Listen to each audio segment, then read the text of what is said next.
Hey everyone, and welcome to the ninth episode of the Liam McCullum Show. Today we're going to have Alex Tabarrok on to talk a little about the coronavirus and economics, a little about the FDA, more of a general episode on what's going on right now.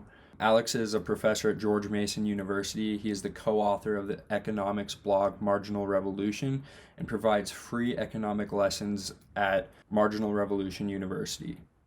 And here he is. I'm Alex Tabarrok. I'm a professor of economics at George Mason University. I write regularly about economics at my blog with Tyler Cowen. That's Marginal Revolution. And I've been writing about regulatory issues, including the FDA, for many years now. Great. Now, to kind of get into the current situation we find ourselves in, can you kind of talk about your criticisms of the FDA and the institutional and structural problems that it had that led to this situation?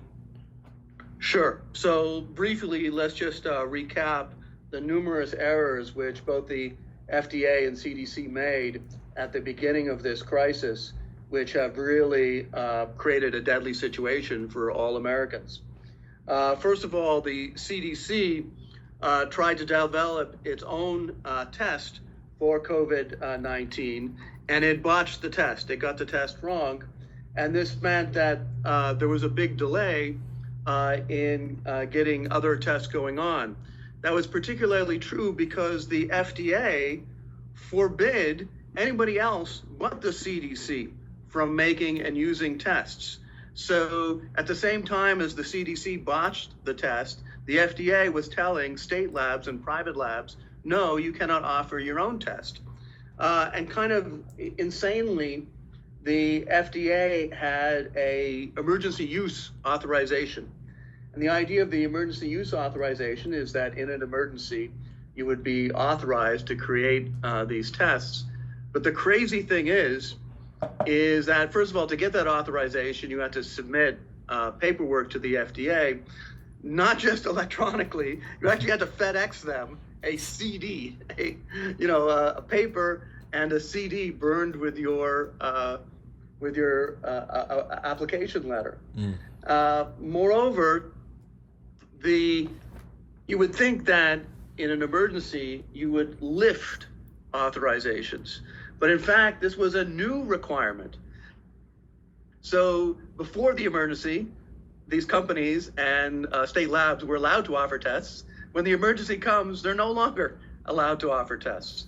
So again, that created a huge delay in weeks in offering these tests. Now, in ordinary circumstances, a delay of a few weeks doesn't seem like a big deal. But when you are dealing with an exponential process, when you have a process of virus replication and infection, the way we have now, where it is doubling, every 3 to 5 days, a delay of weeks is many doublings. So this was a real disaster. Yeah, that's interesting. I actually didn't know that it was a new rule. I guess, is there anything from the approval process with certain drugs? Because I know I've studied basically how when the FDA is looking at certain drugs, it has to go through so many tiers and approval processes over again after it's been approved. Are we seeing that now with the drugs that are being looked at? So with a lot of pressure, finally the FDA allowed private labs and allowed state labs to offer their own tests. And so we ramped up on the number of tests. We are also trying to get some drugs into the pipeline. Now, one interesting thing is that once a drug has been approved for some disease, it can be used for any disease.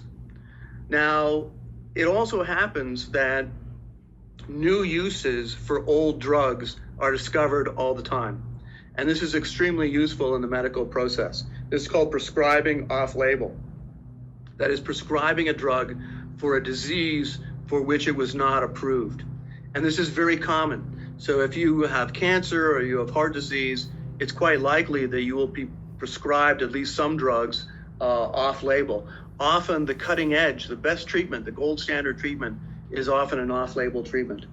So we've been looking around for drugs which might work against COVID-19, which are already approved. And those drugs like chloroquine can be used right now. Now, President Trump has been pushing chloroquine. I have no idea whether it will actually work. There's some evidence, very limited evidence, that it might be useful against COVID-19, but we don't know that yet. But my point is that if the drug is off-label, if the drug is already approved, then we can use it right now. Okay. Do you think that the current policy in the United States is effective? Is the lockdown? I mean, in the state of Montana here, the governor actually just issued a shelter-in-place order, and only essential workers are allowed to leave. Do you think that that's effective at this point? I think it's the only thing we have at this point. So I do think it's necessary. Montana is fairly low density to begin with, but certainly for most states, I think a lockdown is absolutely necessary because, again, we have this exponential process, which is doubling every 3 to 5 days. And if you can just delay, 1 or 2 of those doublings and kind of get a handle on the process and slow it down, then that can mean hundreds of thousands of people live who would otherwise die, and maybe many more who would end up in the hospital, which is not at all pleasant. If we can slow it down, then we can stop that from happening. So I do think that the lockdowns are important, and we won't see the effect of those for at least another. From the time that the lockdown has started, it's going to take about 2 weeks before you see the effect of those. But this is what China did, and I think that is what we have to do right now until we have many more tests available. Okay.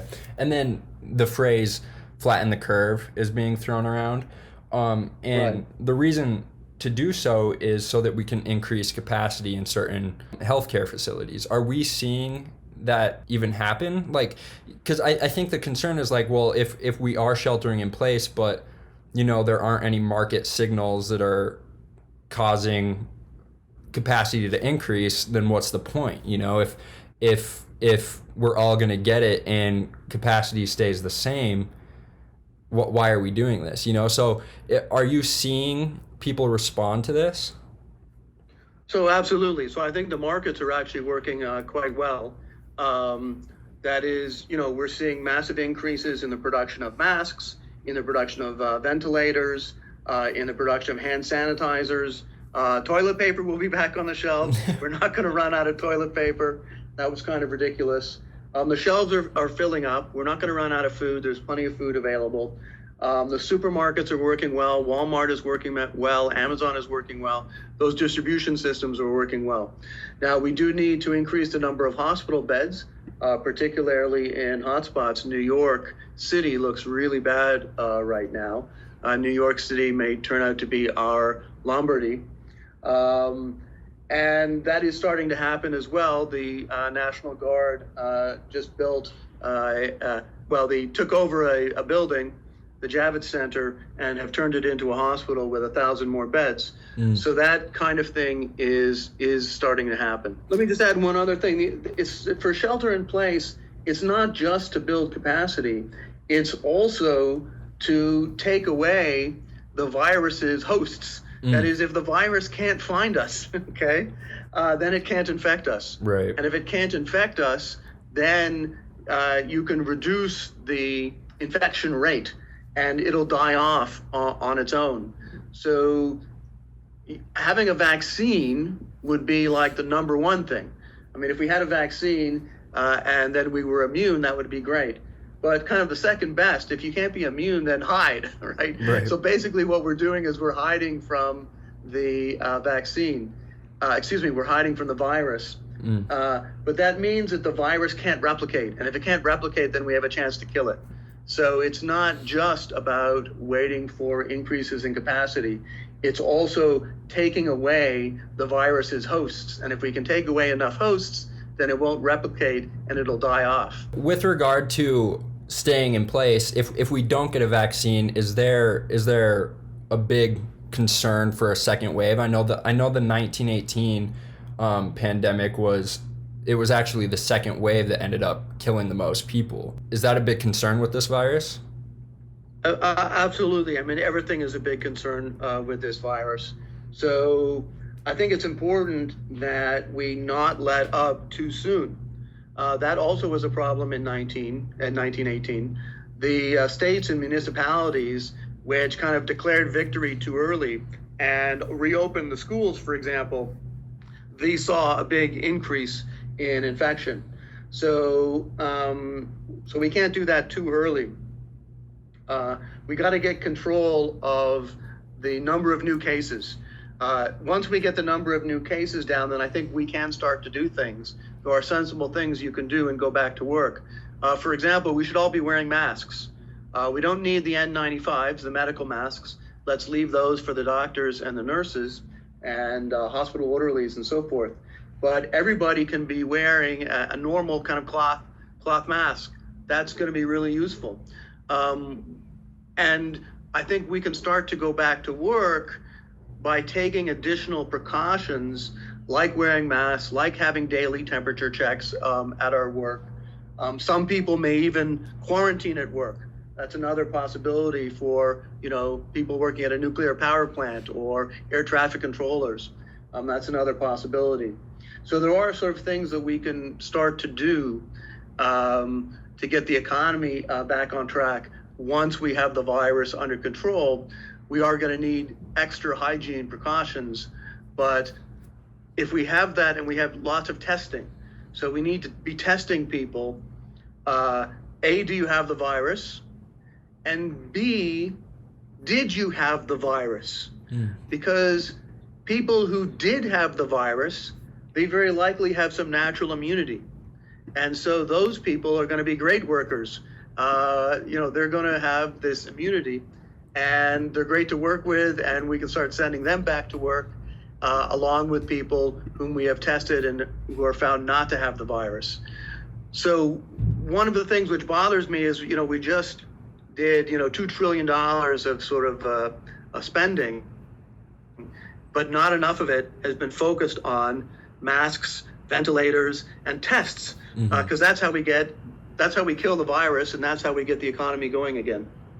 Yeah, so to kind of get more into that conversation about the economy, I really enjoy the quote, and I actually appreciate that the Mercatus Center has quotes by Hayek and Bastiat. And the quote is, "Nobody can be a great economist who is only an economist." And I think that really applies here, and we can see that through you talking about this virus.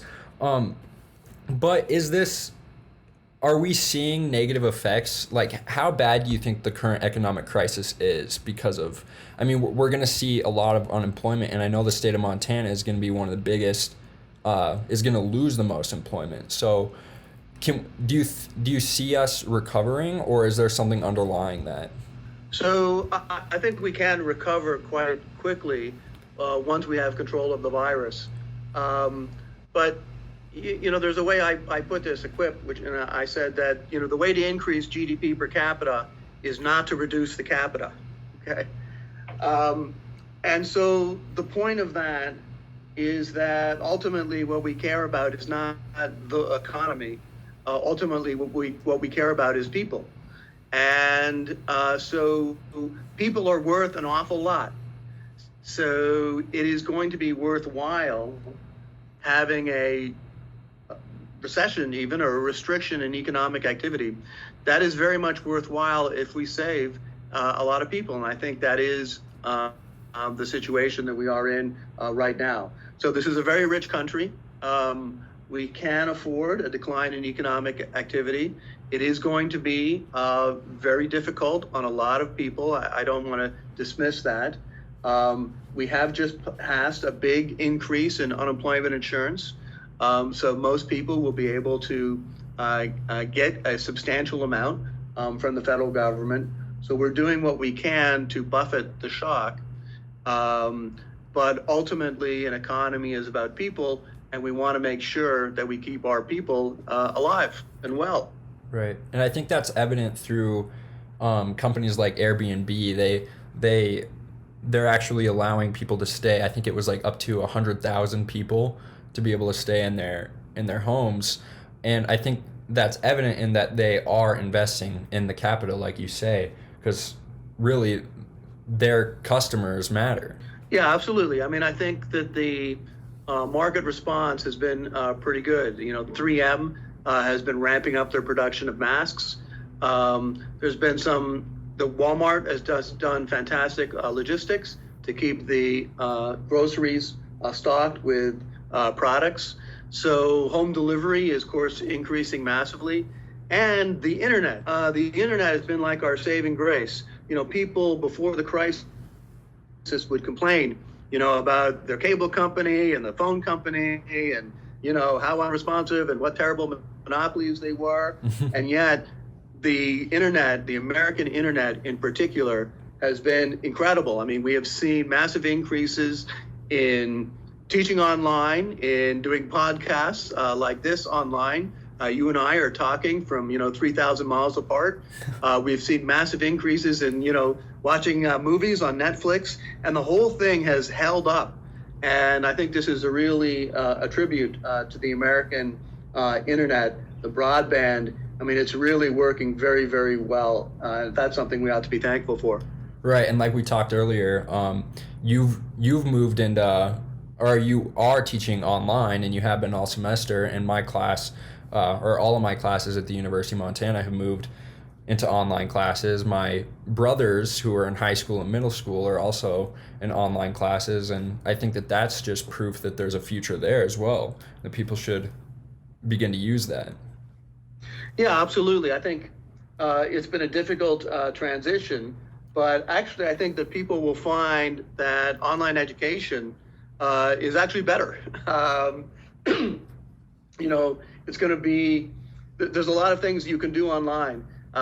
You can watch it, of course, when you want. So it's asynchronous, right? So that gives a much more flexibility. Like, why should it be that you can watch a movie anytime you want, but if you want education, you have to show up at Mr. Smith's class at 9 o'clock on Mondays, Wednesdays, and Fridays, and be there for an hour and a half?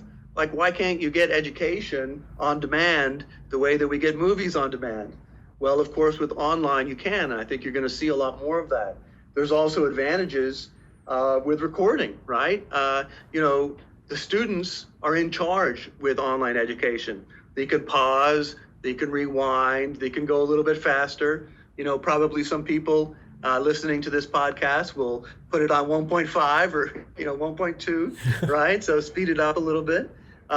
So online education has all these advantages, and I think that this is going to be a quite permanent change. Not that everything will be online, but that a lot more, having broken the dam, a lot more education will continue to stay online even after the crisis passes. You were mentioning the legislation. I think, is it 2.2 trillion that was passed in both the House and the Senate? Sure. Can you? What's a few $100 billion between friends? Right, exactly. And is there anything in that legislation that you're particularly concerned about if you've had a chance to look at it? I mean, right now we really just do need to spend, so I'm not so worried. Most of it, or a large chunk of it, is sort of unemployment insurance. And we've created a bunch of incentives for firms to keep on their workers, even when they're not using them, giving them some tax breaks and stuff like that. So I think that's all pretty wise and pretty necessary. I mean, literally, the government is telling people, don't go to work. So I think it's also incumbent to make up some of those wages when you're telling people don't go to work. So I think basically the legislation on the insurance score makes sense. But as I said, what I think is very worrying is that we're not spending enough to actually combat the virus. I would like to see, for example, $1 billion prize for a vaccine. That would just be the start. I would like to see a lot more money, to build, to make testing much more extensive. Basically, we should be testing millions of people every single day. and we're nowhere near that. So I think that we've done fairly well on the insurance aspect, but we've got to do much, much more on actually fighting the virus, because if we can get the virus under control, then the economy will come back. Mm-hmm. So this is cheap.